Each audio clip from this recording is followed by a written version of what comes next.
That's quite comfortable. Should we mute your speaker? Uh, I think we should. Let's try that. Is it okay if I introduce you to people first? yes. So, hello, everyone. Welcome. And we're so happy that you're here in person and online to be with us for Geshe's teachings.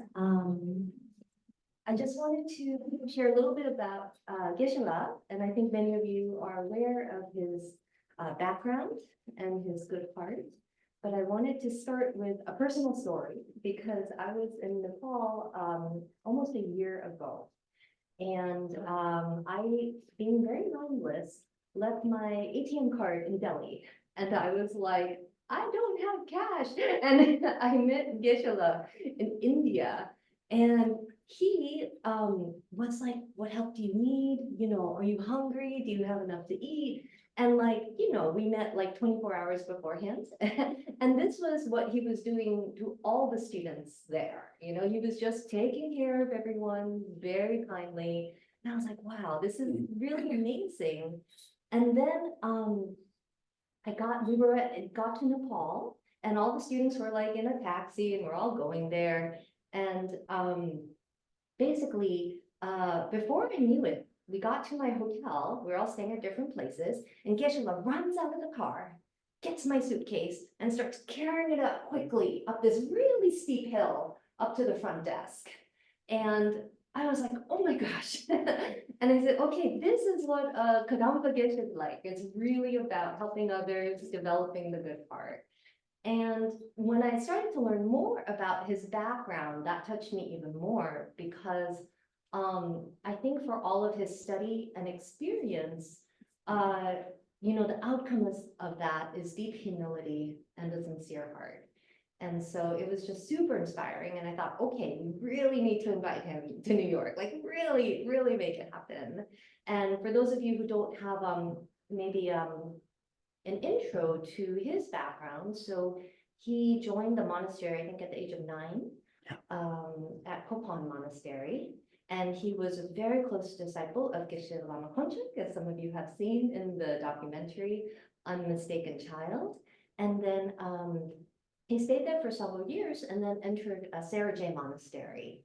And I learned that he was one of the top students, like, you know, like top 5 students out of like 1,000 students, you know, and he graduated really young. And I started to realize that he was like the Doogie Howser of Vicious. So, and, you know, since that time, he's after his studies, he's just been teaching and traveling. And this is the end of his US tour. And Geshe was just telling us about a new documentary that will be released hopefully next year that talks more about his early childhood. And I hope it's okay to share maybe some of the— Please, no problem. some of the challenges that he had with his family growing up and sort of the difficult emotions that came up and how the Dharma was also able to heal that relationship. And so, like these wonderful teachers, it's just really showing us that we are who we are. And basically, we can use the Dharma to just transform our situation. So it's just, you know, really an honor that you're here, Geshe. Thank you. Thank you so much. And hopefully you can stay for the whole weekend online or on site if you can. It's just going to be a dive into some of the most beautiful and profound aspects of the teachings. And we are going to start off as we greet our precious teachers with a mandala offering, where we offer everything that usually we're attached to, but that gives us joy, and it creates amazing positive potential in our mind streams for those who aren't familiar with the practice. So, you know, everything, sometimes things might seem foreign, but they have deep meaning and deep benefits. So feel free to chant along. For those of you, we do have prayers on our webpage, mobile prayers, and for our Zoom friends, I'm going to share it online. So we'll begin with that. Thank you.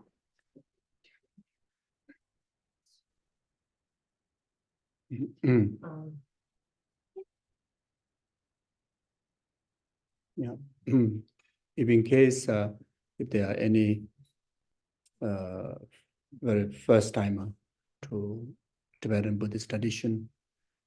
So this, some of the practices before the teaching, before the talk, such as the mandala offering, they will. So here you can see kind of like a plate upside down that symbolizes as a universe. Then there are 5 hips that symbolizes the central one, like Mount Meru, the 4 continents, or in another way, the central one is the one of the most precious thing in our spiritual practice, which is spiritual guru. It represents the Dharmakaya aspect of the guru. Then Buddha, Dharma, Sangha, deity. So there's a lot of symbolism there. And including there's a statue, there's a sculpture, the third one is the stupa. It carries the meaning of blessing these 3 bases of ourselves, who's spiritual seeker, who's want to follow the Dharma path, and very much plant the seed, the auspicious seed within our continuum. Eventually, the result of practicing Dharma, then one will, achieve the resultant body, speech, and mind of the Buddha. So to create, such kind of auspiciousness, and at the same time,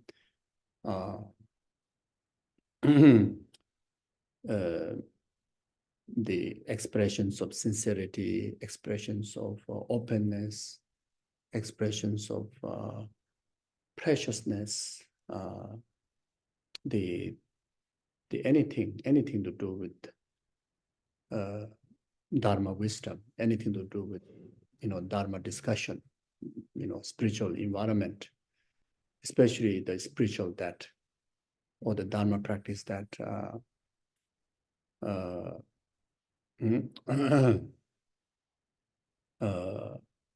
concerning the well-being of numberless sentient beings and aspiring to actualize the highest potential, actualize the most perfected and complete qualities, that also, solely dedicating to be effective service to sentient beings, service to all sentient beings. So to create all those auspiciousness from the very start, and these practices are done. Even the kata, the length of the kata,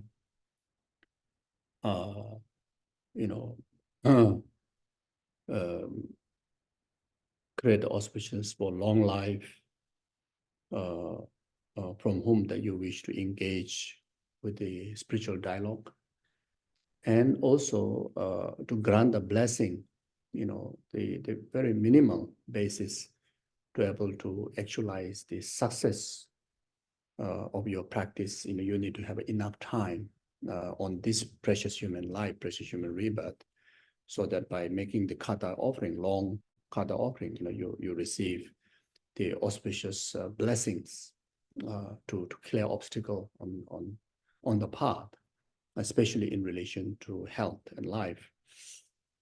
Then there are so many different drawings on the kata, such as 8 auspicious signs. Each of the signs has a unbelievable meaning, beneficial meaning that it carries. There's also a writing at the end of each kata that expresses, again, altruistic or auspicious, aspirational prayers. So, and similarly, there are also prayers such as salutation to, Guru Shakyamuni Buddha, who is the in the circle of this fortunate era, in the time of our existence. Shakyamuni Buddha is the the founding source of the pure Dharma lineage. And the Dharma, the wisdom that Shakyamuni Buddha shared, those are the realization that he himself utilized those wisdom, those Dharma into day-to-day, into day-to-day life practice. Then he achieved all those enlightened results. And that lineage blessing, very much transmit to us, through this, through spiritual teachers. And again, honoring or supplicating Shakyamuni Buddha, whatever Dharma discourse that we actualize, or even just being in the field of the Dharma is revealed, even one didn't understand or one didn't agree, to the knowledge that share, whatever it is, subconsciously, our continuum will be nurtured. Our continuum will be blessed. Eventually, that blessing, that seed of the lineage blessing from the Buddha will manifest into, similar way how Buddha himself enjoyed the qualities of enlightenment. Then after that, there will be also prayer that I will recite. Salutation to the lineage gurus. So the gurus are the nearest, channel where all the blessings of the deities, all the blessings of the, past, present, future Buddhas able to, transmit or channel through the guru. So when you establish the, good, auspicious, meritorious connection with the guru, then so easy to transform, the negativities in us. So easy to develop all the qualities, all the way up to enlightenment. Then also, during your time here, it's a huge sacrifices for each and every one of you, for you to give up your comfortable sofa at home, comfortable bed, but some of you already must be sleeping, and some people maybe may have a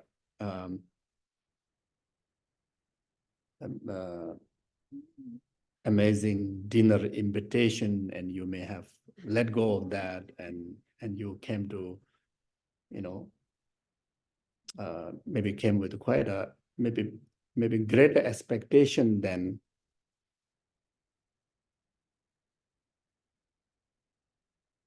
that. Maybe, I don't know, maybe fine dining dinner, or maybe what there's one other one, Michelin kind of dinner.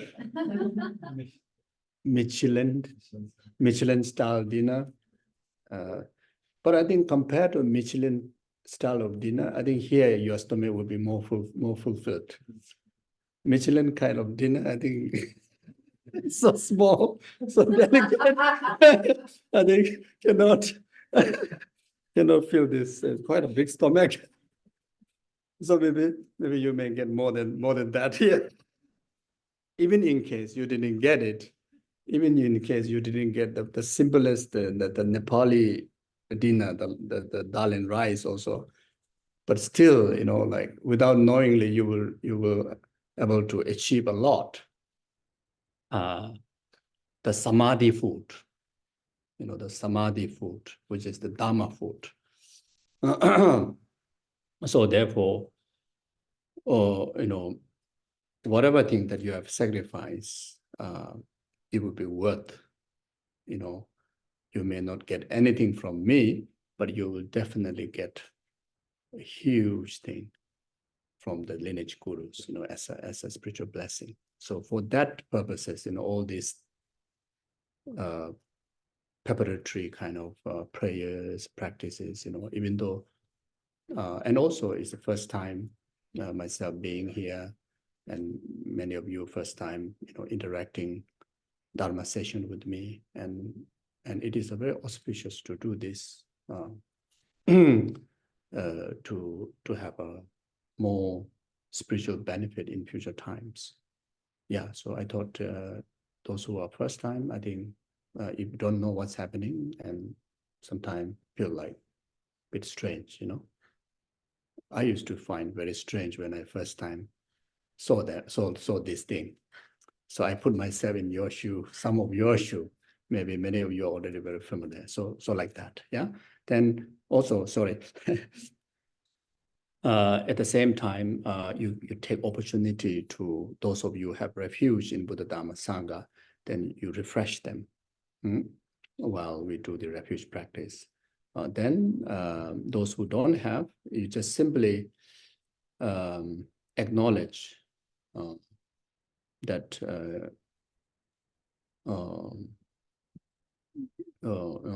your true being is pure being. Your true being, you can even label your true being is Buddha being. Your true being is not impure.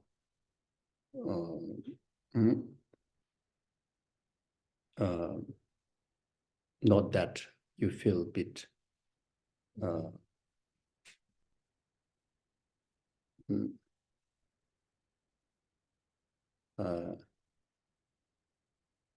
yeah, that you feel a bit too much of yourself, just understand that your your true being is no different than the Buddha, and you take refuge in that. Then that serve, all the beneficial developments in your continuum. So on the basis of this, then you, all of us, generate as positive motivation as possible. So the best is to generate altruistic motivation. You do this for the benefit of numberless sentient beings, temporary happiness, up to the ultimate happiness, enlightenment. You can dedicate from the very beginning that, purpose of my entire existence is for the benefit of numberless sentient beings, in particular this year, in particularly, today, in particular this session, I'm going to dedicate for the well-being of numberless sentient beings, for the purpose of peace and happiness of the world, and for the overcoming of all the trouble that is happening in the world, like such as earthquake that will just happen, and war, natural disaster, whatever inconvenience they may be, individually or whole of the world, whatever, whether in the being or whether in the nature, all to be pacified. So you dedicate your time for that. So yeah, like that. Okay, thank you. So we will begin with the mantra offering to the class teachings.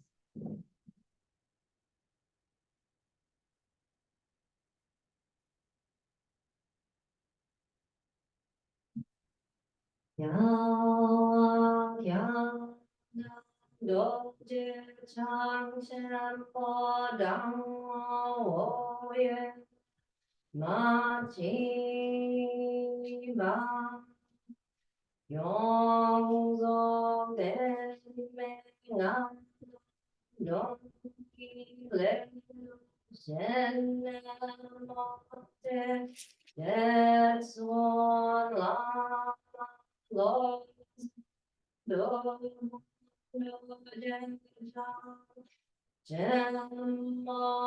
Geshe Tenzin Zopa Zangmo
Geshe Tenzin Zopa, Tenzin Boshe Nane Deka Jumbu Sungjo Zamo Lembo Juve Yundu Jikamu Ali Wo, Duje Dore Dundu Zesu Zo, Jen Jando Sutrawa Magyu Namke Tada Namke Simje Tamjela Tu Seva Chenpo Bone Jinje La Do.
Sangye judan zoge jonan la janju badu dani jazo je dagi jeje gebe zonam jola beje sangye jubarai jo sangye judan zoge jonan la janju badu dani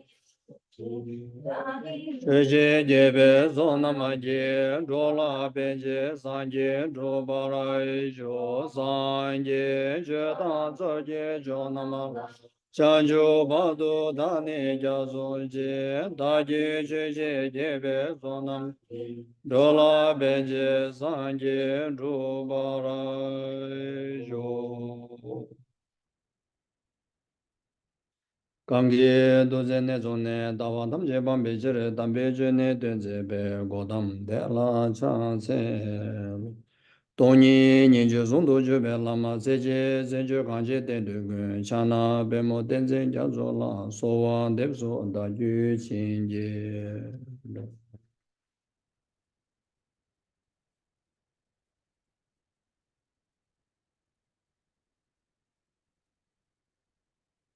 Okay, thank you very much.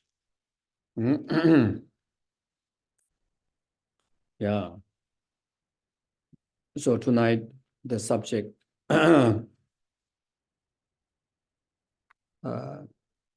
something to do with attachment, isn't it?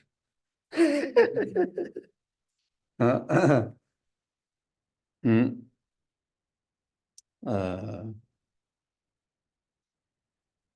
Yeah, so attachment, happiness.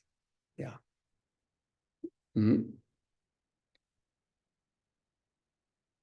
So now,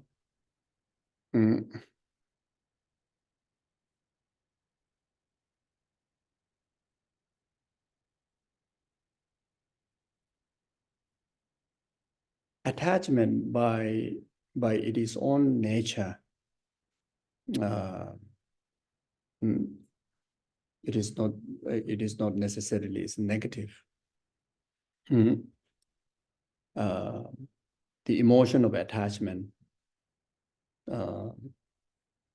whether it is beneficial or harmful, very much depend on it is motivation, it is objective. It is very circumstantial. If the attachment is expressed on the basis of ignorance, then it is harmful. If the attachment is expressed, in the concern of virtuous purpose, then attachment has no harm. So in Tibetan, there's the attachment made of two words, the chak. So the here you can also understand as a desire, or you can also understand as a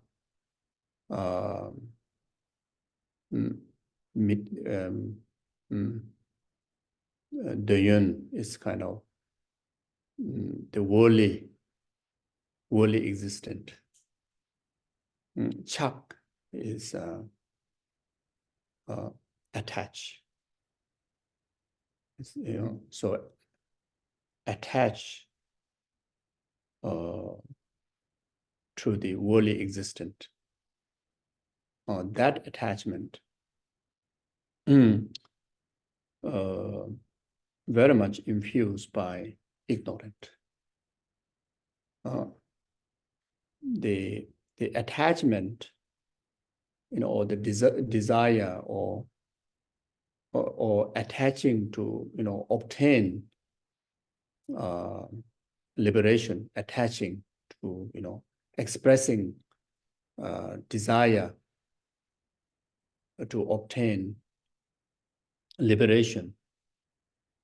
Even it can be just a liberation, self-liberation, and no question about desire to obtain full enlightenment for the benefit of all sentient being. And that desire is not a negative.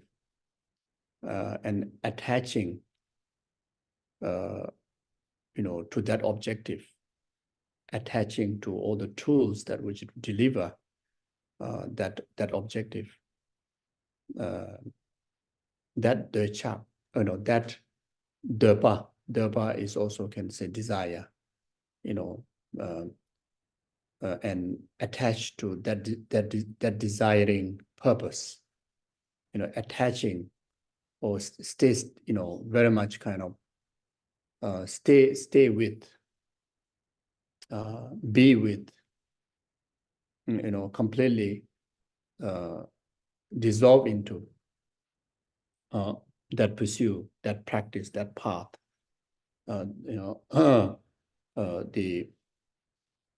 the objective of achieving enlightenment for the benefit of others, then any action that lead, from it, it is not an action or the karma that that is harmful.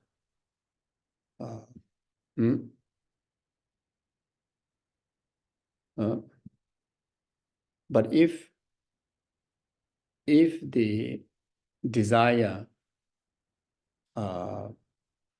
here the desire is referring to worldly pursuit,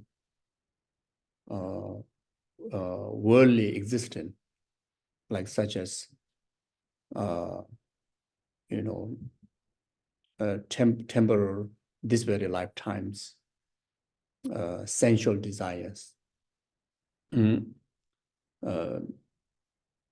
The motivation, caring, limitation, just for one's own pleasure, or just for the benefit of this very lifetime's purpose, then any action that lead, or any action that you involve, any action that you attach to, it can become, it's still cause of suffering, because it's going to lead, even it sounds virtue, even it is not by nature is not a negative, but then creation of the karma, the creation of the action, due to the limitation that it carries in its motivation, in its ultimate objective,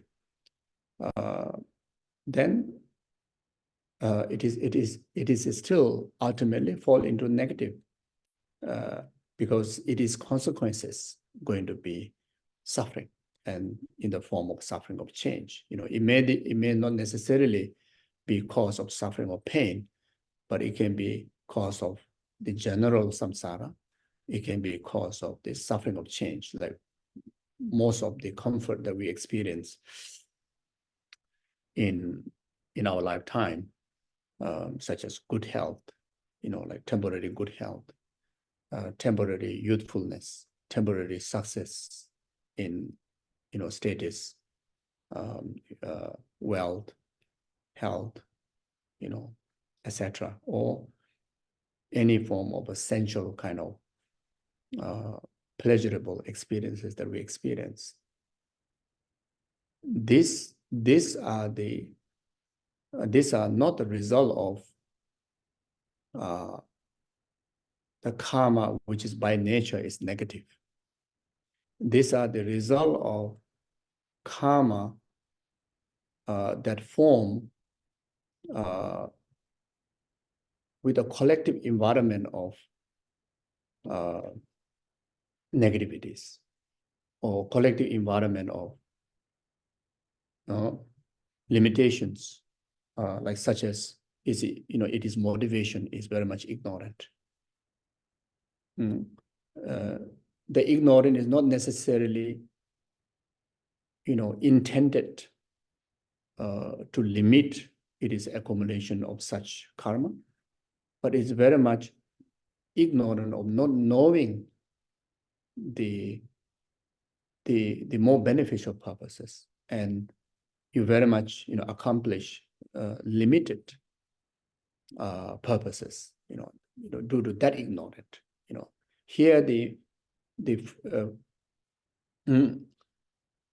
limited, as long as the result of the karma is not liberation from karma and delusion, the result of the karma is not beyond or not out of the experience or the existence of the six realms, then that carry the negative impact, and that negative impact very much rooted, very much knowingly or unknowingly initiated by the mind of ignorant, which is not knowing the advantage of liberation, not knowing the advantage of enlightenment, not knowing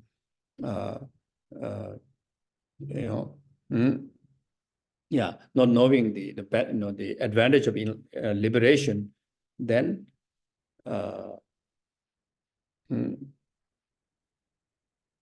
unknowingly you accumulate causes of samsara. So by nature may not be, by nature not necessarily. I mean, all the as I mentioned before, all the good things that experience, on the basis of the samsaric aggregate, physically, emotionally, all these are result of virtuous karma, but it's not result of dharma virtue.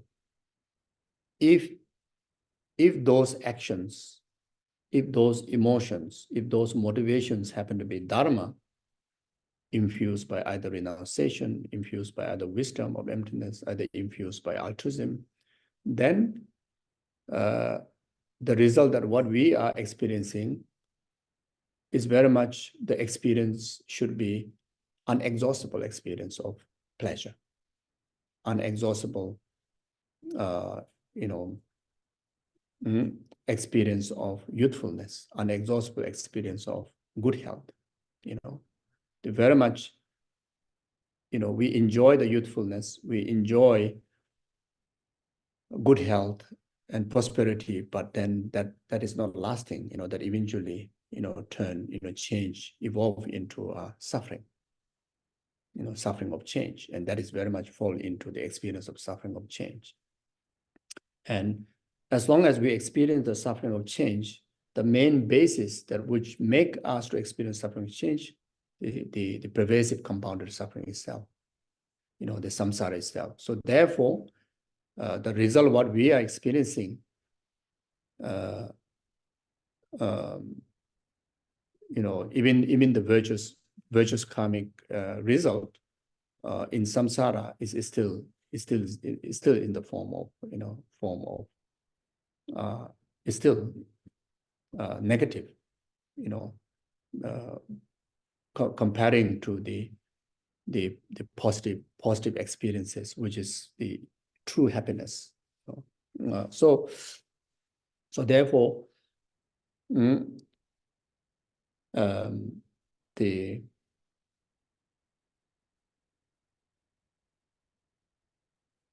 in concern of the attachment, even in the sutric practice, attachment can take on to the path. unlikely than other emotion like ignorance, aversion like anger, ego-centered, ego pride, jealousy. But attachment is exceptional, compared to all the other emotion. Even in the sutric part, can take onto a path. There's a tool to take onto a path. And that tool is motivation and objective of utilization of the attachment. The tool is that much. So with the heart of bodhicitta, if you utilize, this emotion of desire,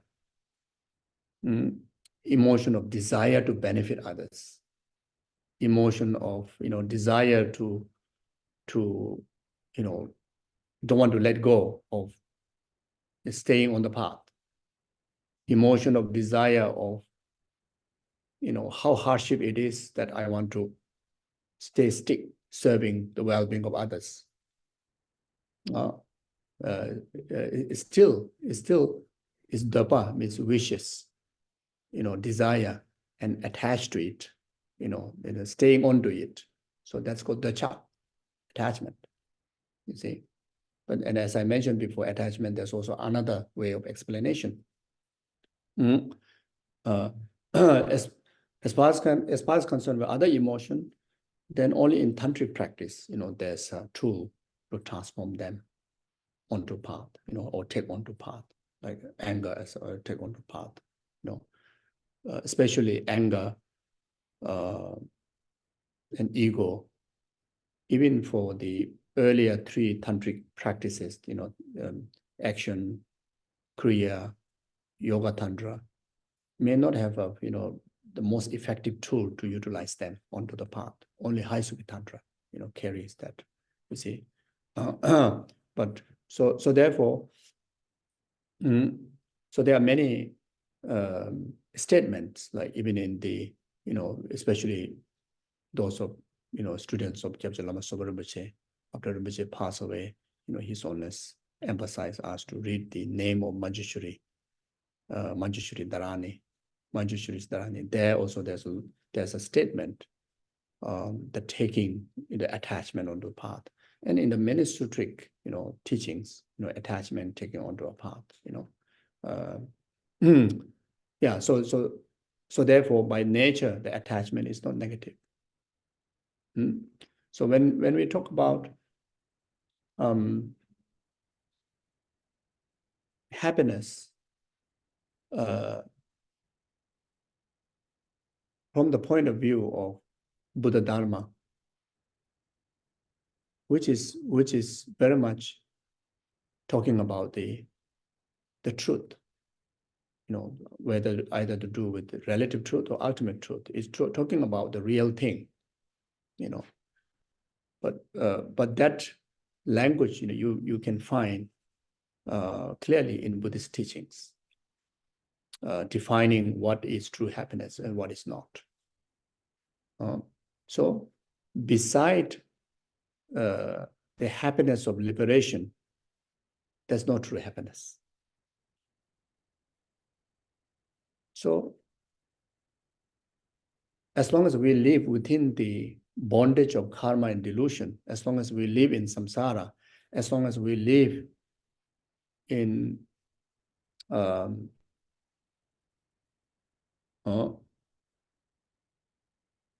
we live in this conceptual emotion. As long as we live in others' power, here the others referring to karma and hallucinations, all the conceptual minds are regarded as hallucination. Hallucination, not the way that we understand, not the dualistic way of, thing that we understand. It's not like kind of like, took some medicine and now we start to see two things. They're not talking about that dualistic. Here, the dualistic is referring to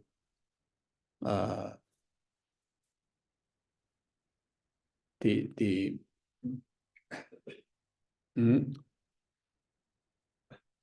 the mind apprehending true existence, or mind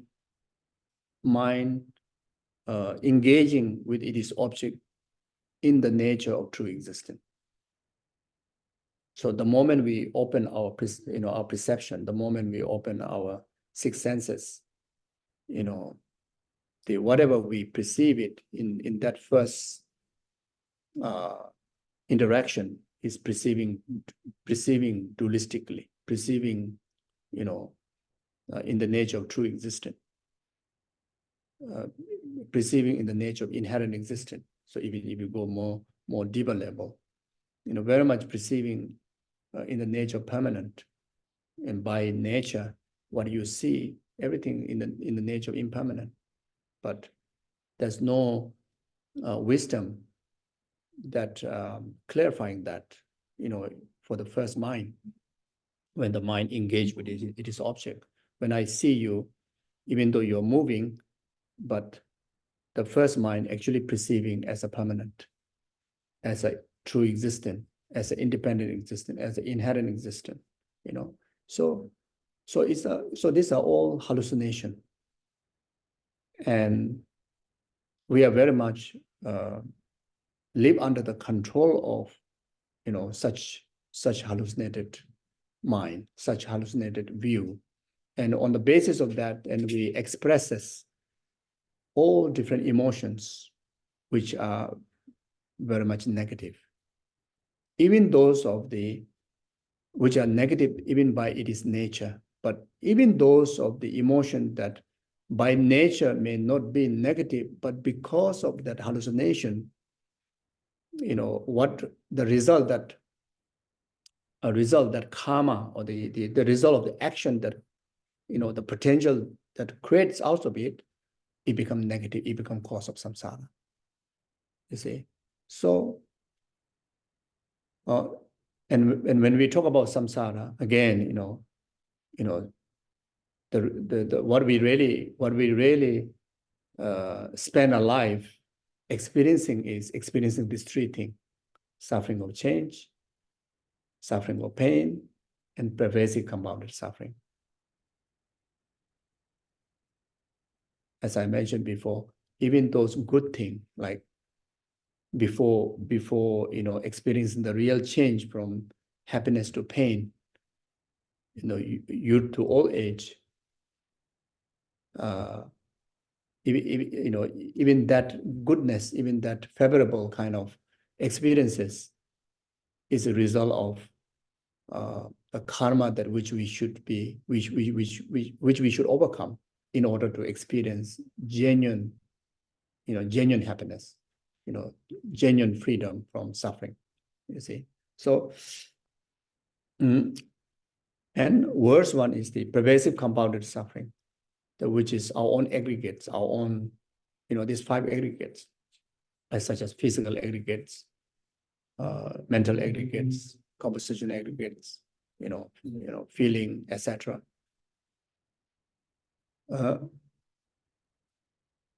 Very much serve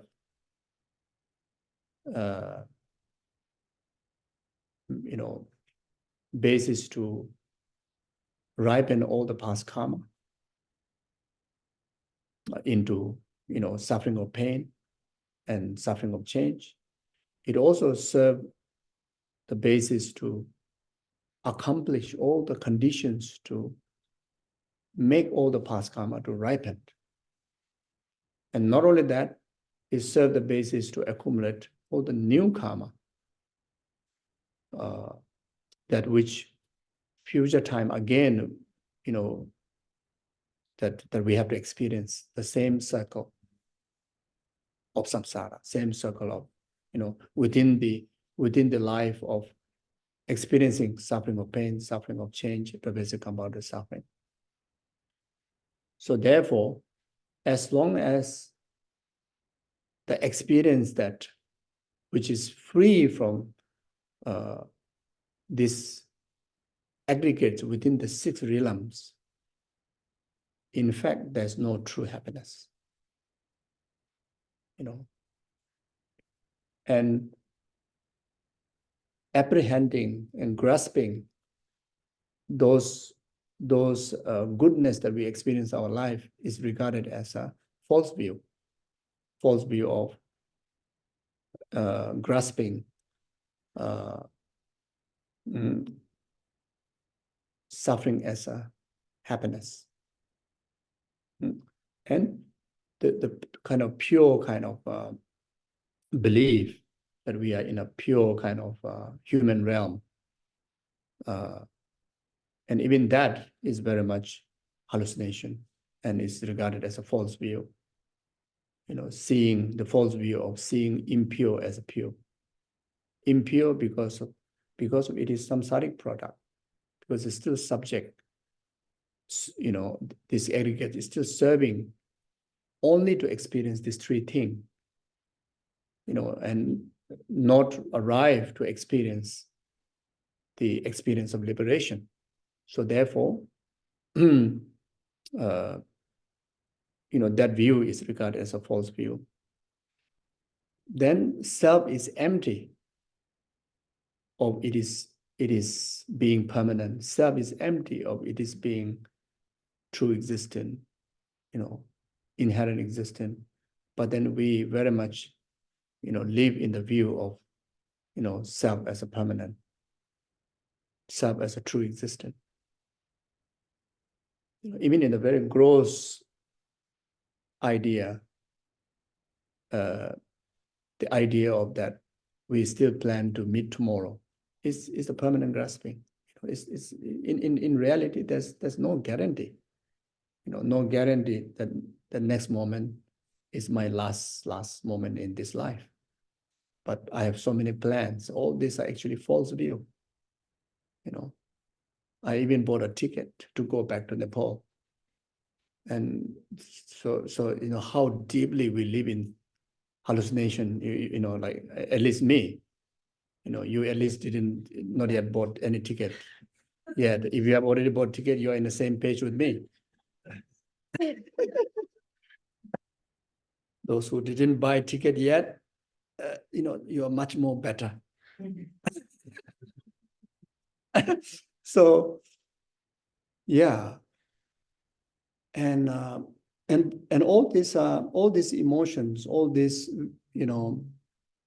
graspings, or all these the mental aggregates, even in it is on that much way of being is living in ignorant.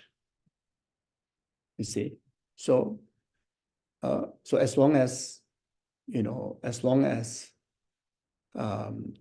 we live under the control of ignorance, we live under the control of, we will discuss more about that tomorrow, because we're talking about the troubling of interdependent existence. So yeah, so there's no genuine happiness. So that's one thing. Another thing,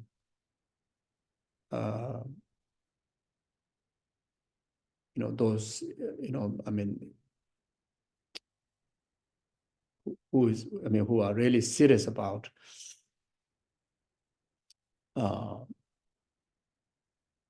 spiritual kind of life, serious about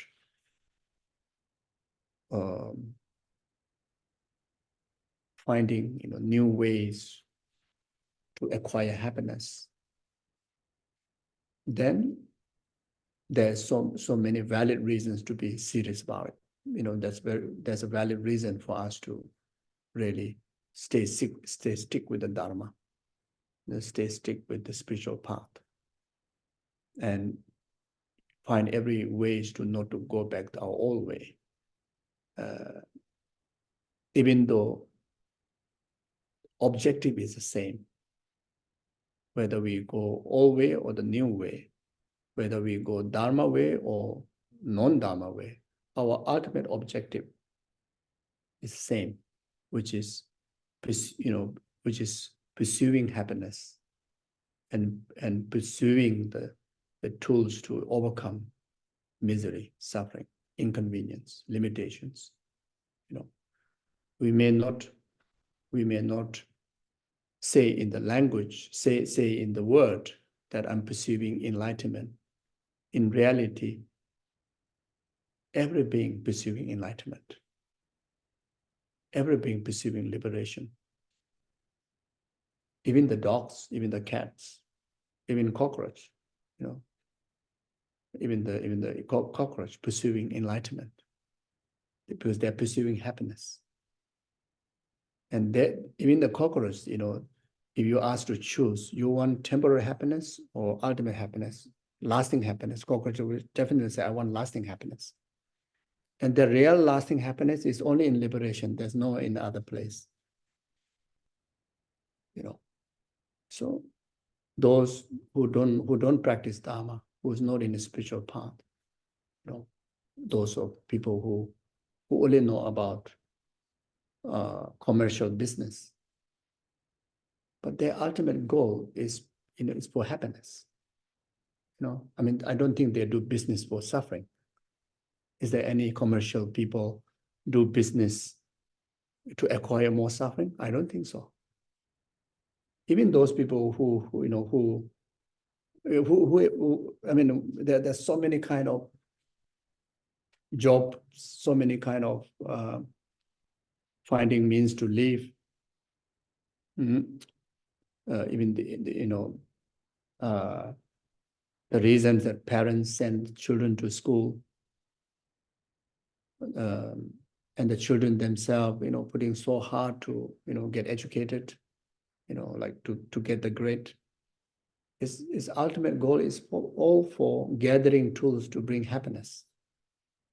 And again, you ask them, you want temporary one or you want lasting one? They will choose lasting one. No one will say, I want only temporary one. I don't want lasting happiness. No one will say like that.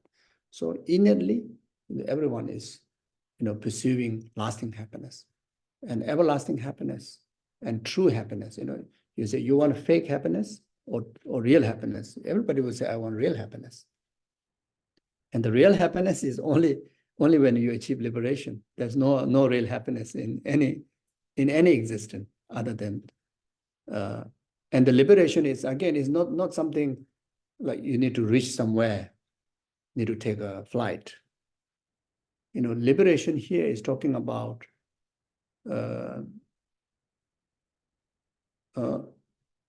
the state of, you know, your being free from the control of karma and delusion, and that is the state of liberation. You know, free of the hallucination I was talking about, and free from ignorant, free from all expressions of ignorance, which are the, you know, those different phases of emotion, like attachment, you know, the desirous attachment. Within, you know, now this attachment, I'm referring to the three poison, you know, in that context, you know, not just talking about the overall desire attachment. You see, that from the three poison, all these are different phases of ignorance. You know, we need to overcome. By overcoming that, we're able to overcome all the action that carry the potential to, you know, bring the experience of existing within the six realms, which you call samsara, isn't it? You know, so as long as we are free from, you know, karma and delusion, then right there you experience liberation, you experience lasting happiness, you know, genuine happiness. And that can be achieved within this very body. Because it's not about fixing our muscle. You know, you cannot obtain that from going to gym. You have to do the mental gym. You know, you need to get loose of all the delusional fat and gain all the muscle of, you know, wisdom, correct wisdom, beneficial wisdom, the muscle of beneficial attitude, you know, the element of correct wisdom, wisdom of wisdom of selflessness. You see, again, when we talk about wisdom of selflessness, we will discuss more detail tomorrow, but wisdom of selflessness, no need to kind of think so hard, philosophically it sounds so hard. It's simply talking about your natural being is a selflessness. Your natural being. We are all the time very much, stay in fabricated or pretended one. We identify the pretended, fabricated me, I, and we interact with the also fabricated, pretended, untrue others, friends, so-called loved ones, so-called stranger. We are not really, we've never been in natural state. The natural state of you is no different than the Buddha, which is completely free of this fabricated or very much a design new form of self, which is in fact is non-existent. And you claim to be yourself that, and you thought that is good one. And that is like very kind of like very caring. We thought very caring. That's why, you got this self-centered attitude. It's like kind of like, it's expressions of how much I care myself, Actually, it's completely false. The false because of the person is false. The person is very much like a kind of, artificial kind of design by the ignorant, isn't it? And now that ignorant to that person, you have this so many different kind of like world to experience, like, not a peaceful world. Already that self, this false I, the ignorant created the false I. The innate ignorant create the innate ignorant create the false conceptual idea. The false conceptual idea, which is the conceptual ignorant. That conceptual ignorant created that particular passport, the citizen card, which will identify as I, me. Then you build the world that which is the world that has no kind of like a equality, the world that which is completely imbalanced.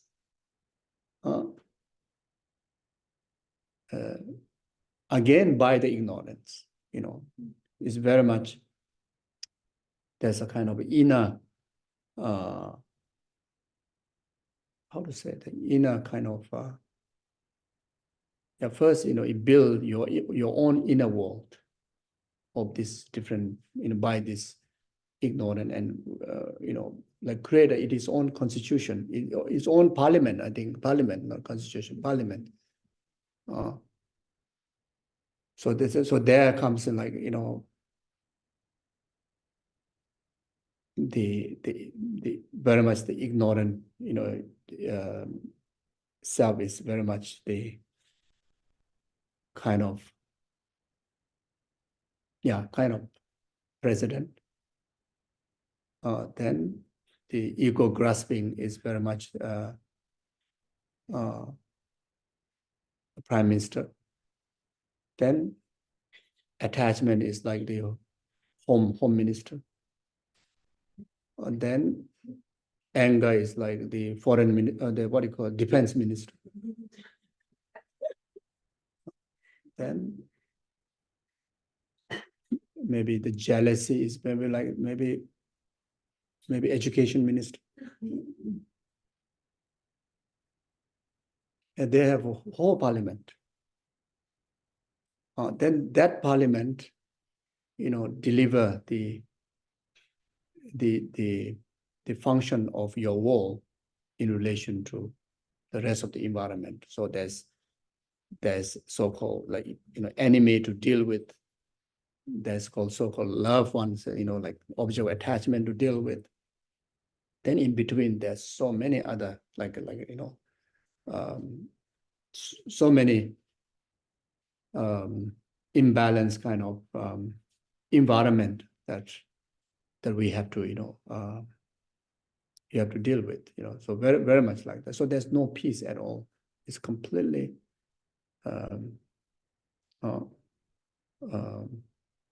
unsettled, disharmony, you see. So therefore, there's no room to experience, even for a moment, like genuine sense of peace, genuine sense of peace.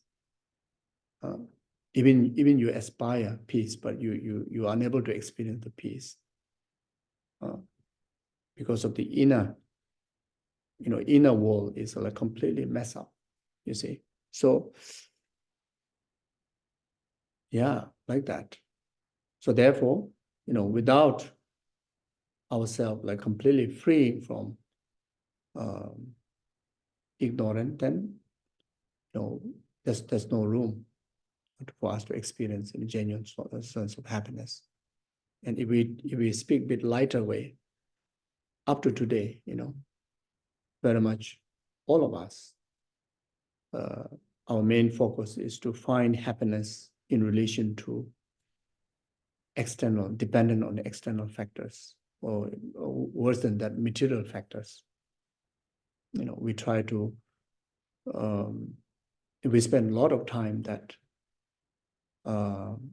we thought that through higher education, able to bring happiness, but that didn't really deliver the job. Then we thought, okay, maybe now need to get a job, work and earn a lot of money. Maybe that will bring sustainable happiness. But that also didn't is not doing the job, isn't it? Then also thought that maybe should have someone in your life. You engage with somebody. You thought, maybe there you have a lasting happiness, and that also failed. Then after that, thinking maybe have few babies, maybe that will complete, maybe arrive to a kind of like sustainable happiness of life. And that also didn't deliver the expectation. Then after that, thought maybe now put everything, maybe the child's put aside. Let's say, okay, they are now maybe finish college and let them handle their life. Okay, money also quite a lot. Maybe my happiness must be on holiday, vacation, around the world. So you start to, now start to spend that money, to go to this country, that country. And, someday, climb the Mount Everest, someday really like go deep down in the ocean. And on the top of Mount Everest also, didn't manage to fulfill. And deep in the ocean also didn't manage to fulfill your expectation. Then finally, then maybe, okay, maybe go to Himalayas, maybe into monastery, maybe become a religious practitioner. Maybe there must be the happiness, complete happiness. And after you join the religious community or Buddhist community, there also didn't fulfill. Maybe for some, maybe we get worse. So yeah, and even we search for that fulfillment, like having so-called enlightened guru, and you search around the spiritual community, and you thought, if I have this guru, this yogic in my life, then my everlasting happiness will be fulfilled. And After having the guru also still same, then thought maybe have more. So some have like 3 gurus, 10 gurus, 100 gurus. And someday, the Tibetan Buddhism, there's like Nyingma Kagyu Sajya Gelug, you go to search in Gelug and say, oh, no, my expectation of fulfilled. Still emotion is ups and down. Maybe in Kagyu, maybe Kagyu Guru may have that solution. Then Nyingma Sajya, but still same. Then you start to go and look for maybe statue, maybe my everlasting happiness may be in the statue.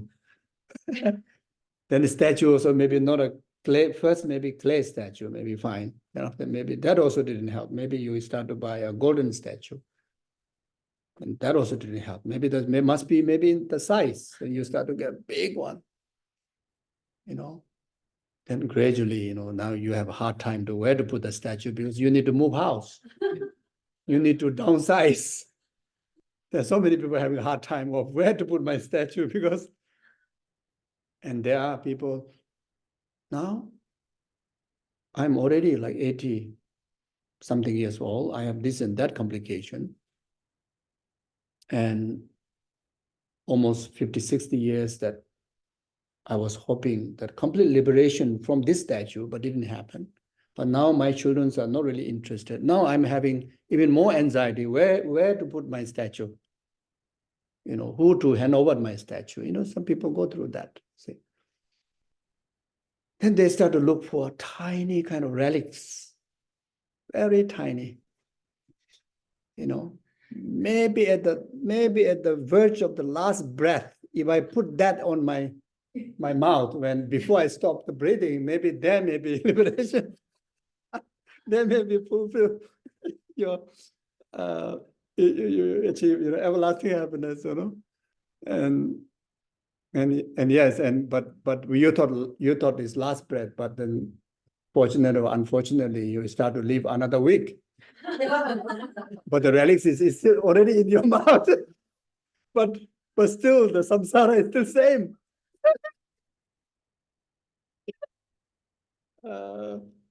So okay.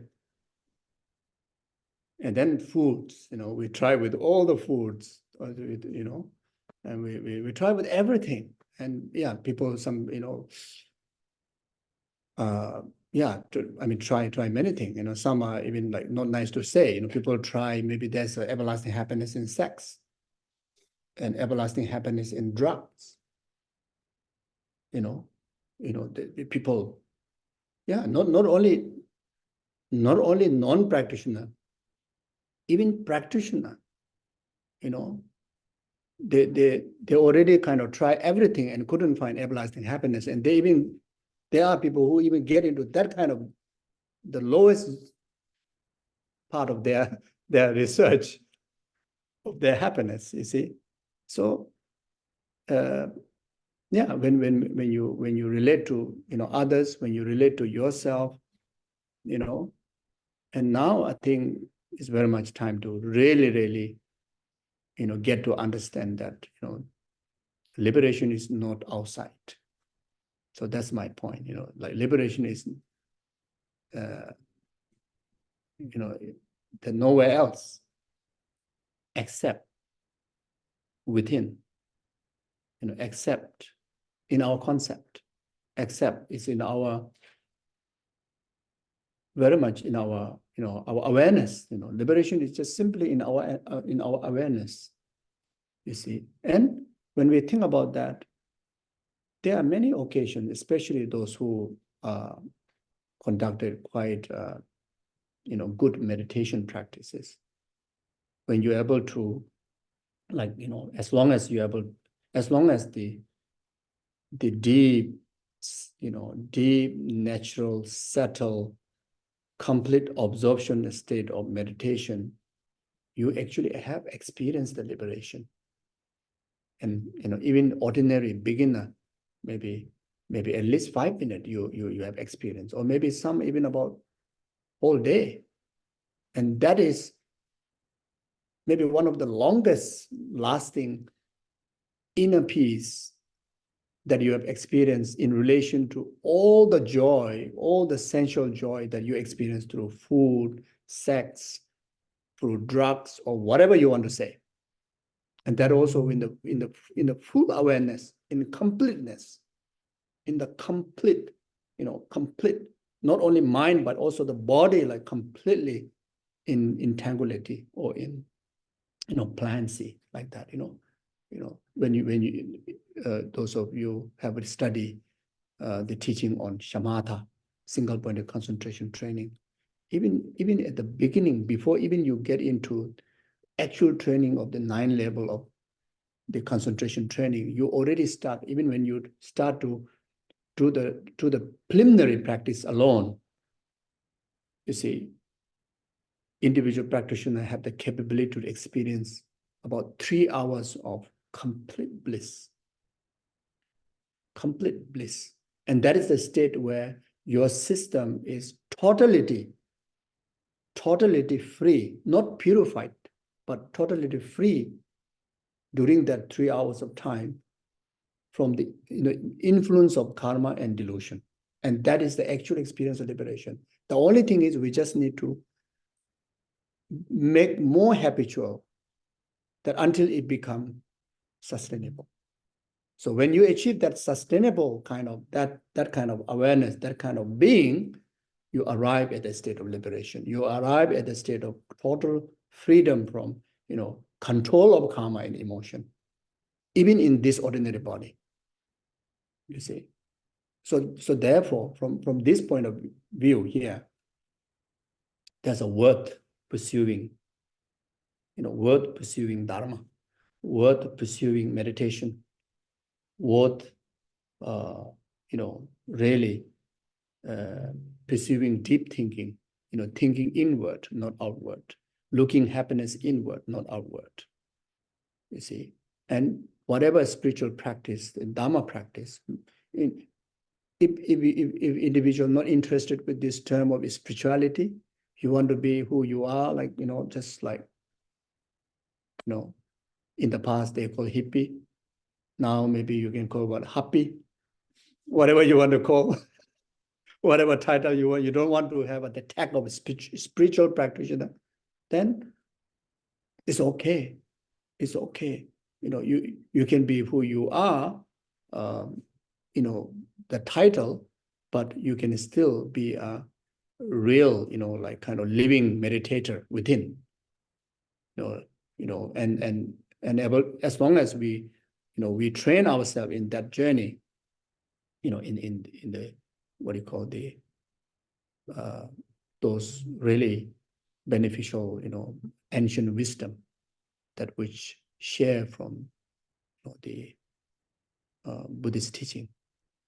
Buddha Dharma has many aspects, minimum 4 aspects. One aspect is a religious aspect, another aspect, philosophical aspect, then scientific aspect, then way of life. See, so it is convenient for everybody. It's harmonious to everybody. So Buddhism is for everybody. So if you aspire, or if you like the religious aspect of rituals from Buddhism, welcome to do that. You can practice Dharma perfectly from that lineage. If you are not interested in that, but you are fond of philosophical kind of way of, acquiring the wisdom and channeling yourself into that transformation, you can just learn. You can just, how to say, travel the journey with the philosophical lineage. And if you are not interested in that, but you're interested in the scientific way, especially in the West, most of Westerners, they have deep scientific background. You see, especially one of the most profound wisdom in Buddha Dharma is emptiness. And emptiness is exactly the way how, you establish the quantum physics, exactly the same way. It's very much about establishing interdependent interdependent existing interconnectivityness, the very much idea, the language is very much there. The only thing lacking is the deep observing, kind of training or meditation, the absorption meditation. Even those who are already in learning extensive Buddhist philosophy and practicing in Buddha Dharma, but never really, even did a lot of meditation, but more just analytical, but never really put effort to do absorption kind of, single pointedness kind of meditation, then the taste is not there. You can't experience the taste, the actual taste of the path, actual taste of liberation, you see. So now another aspect is way of life. You see, I mean, Dharma talks about be loving, be compassionate. It's so beautiful. Be kind, so beautiful. Be selfless, so beautiful. And if you're able to live a life with those values, your life going to be likable. You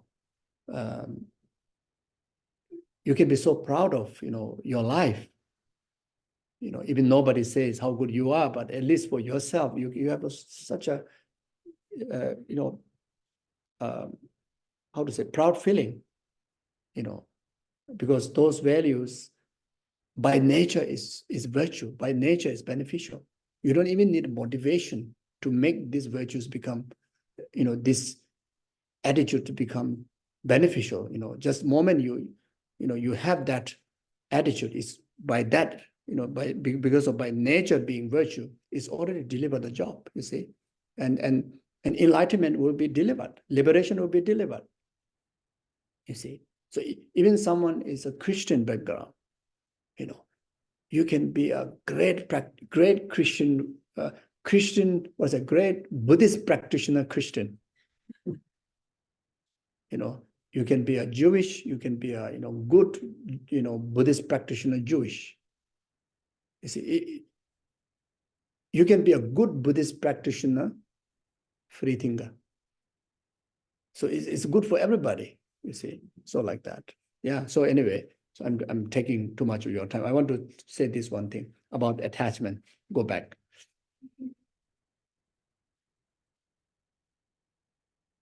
This the emotion of attachment in relation to our conventional life, like attachment that you express between couples, attachment you express to your parent, your children. The attachment that you express best is completely for the well-being of like the well-being of the others. And this attachment is something that we should develop. It's a good attachment. If any form of expressions of attachment, whether it's in the thought or whether it's in the action, is to do to fulfill your self-centered purpose, then that is to be purified. That is negative, that is harmful, you see. So in another word, if it is a well, virtuous, organized attachment, is to be adopted. Disorganized or unmanaged virtually of those those emotional attachment is harmful, is to be discarded. So with that note, I will stop here. If you have any questions, we can do a few questions. Otherwise, we can stop here. Any questions? No questions? Any questions online? No questions? Okay, then we can conclude here. Okay. Yeah. Yeah. So without any doubt that from each and every one of us here individually have accumulated a lot of virtues, a lot of beneficial energy, beneficial karma. Then collectively coming together, who carry similar kind of motivation, and especially at the beginning, we set up altruistic motivation. So therefore, collectively accumulate unbelievable, beneficial meritorious deeds. Then all the virtues and merit that accumulated by past Buddhas, Bodhisattvas, gurus, and sentient beings, may this collective merit be a complete cause for numberless sentient beings to be free from oceans of samsaric suffering. It is causes karma and delusion, and actualize from temporary happiness up to the ultimate happiness of enlightenment accordingly. May this collective merit be a complete cause. All the inconvenience that experiencing in the world, such as a war, natural disaster, diseases, whether it's in a global level, whether it's in an individual family, whether it could be within one individual person's emotion, whatever disharmony, inconvenience going on, may this collective merit be a complete cause to be, without delay even a moment, to be free from those inconvenience and actualize peace and happiness and fulfill all the aspirations accordingly. May this collective merit be a complete cause. All the beings who pass away, especially in last 49 days, especially those who pass away with very painful, death experiences, and pass away in a natural disaster, pass away in the war, pass away due to untimely circumstances to cause death. May these beings purify suffering of death, suffering in limited state, suffering of rebirth, actualize next rebirth within Buddha's pure realm, and within that lifetime they accomplish the Buddhahood. May this collective merit be a complete cause. All the good people in this world, His Holiness the Dalai Lama, all your spiritual gurus, yourself, your family members, or anyone out there, even that one person that being in the service selflessly, very gently, kindly, lovingly being in the service of their, aging mother, aging father, grandfather, grandmother, or, distress, maybe spouse, children, or relatives, or anyone, or anyone out there who is caring for even one animal.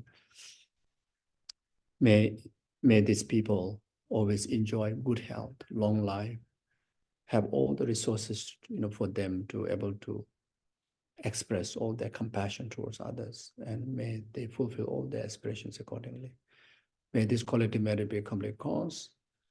May all the virtuous institutions like monasteries, nunneries, the Dharma Center, especially here, Shantideva Center, be free from inner outer secret obstacles and actualize all the conducive conditions to preserve the virtue, the Dharma, both in extensive learning as well as actualizing realization on the stages of the path.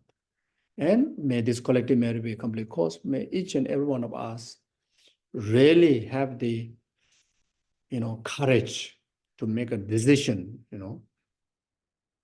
I will not behave like in the past, I will change my way of pursuing happiness, and discovering liberation through perfect, complete path, and also through within, then without delaying, even if possible right now, if not within this very lifetime, may I able to actualize state of the most perfected state of liberation, which is full enlightenment, that also for the benefit of numberless sentient beings, like that.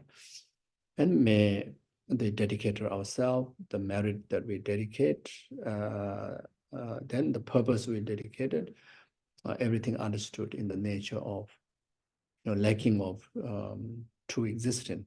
Everything lies in the nature of selfless. Everything lies in the nature of interdependent arising. So therefore, whatever virtues we accumulate, nothing is wasted. When the conditions are complete, everything will be resolved. Yeah. So with that note, then, to short prayers. O Java de Nudo da Lama Sanje do Gune Droa Chicha Maluba de Sala Gobra Chachu Semjo Rimboche Maje Panum Kejuji Jawa Nyamba Mebaya Kone Kondo Pe. Tonye Tawa Rimboche Maje Panum Kejuji Jawa Nyamba Mebaya Kone Kondo Pe. Remye Tawa Rimboche Maje Panum Kejuji Jawa Nyamba Mebaya Kone Gondo Pevara Show, Jambeba, which there can but a kudu sambo de and this in the Dakuji Chisoda. Java de Datam Jerabdong to Shebe Java Tamjet, Mo Kalachudong about Dashin Jevet, Sambo Church Rabdong. Hamasimje Tamjet and then using Hero Tamjeta do the Chanjo Samba Conas. The Dakuji Mola do Simje never chini, but you don't let Taju to Venema. Tado Juma Mebara should bet on Zoami could be Shinu, but some Simje about Samba Church in Driven Trashi. Thank you very much. And good night, everyone. Good morning to everyone, those from other countries. Take care. Bye-bye. Thank you.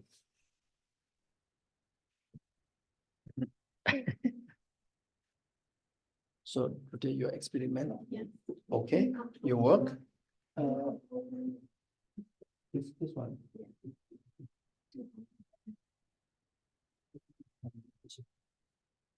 More softer.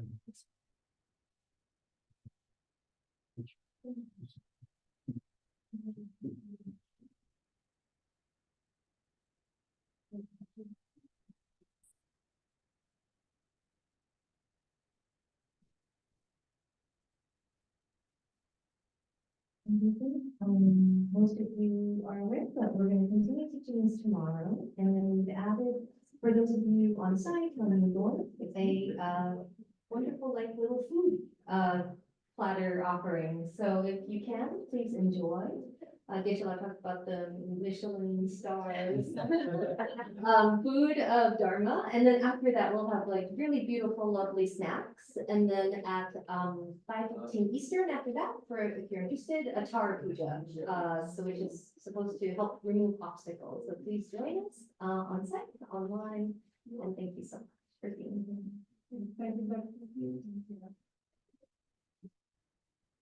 Thank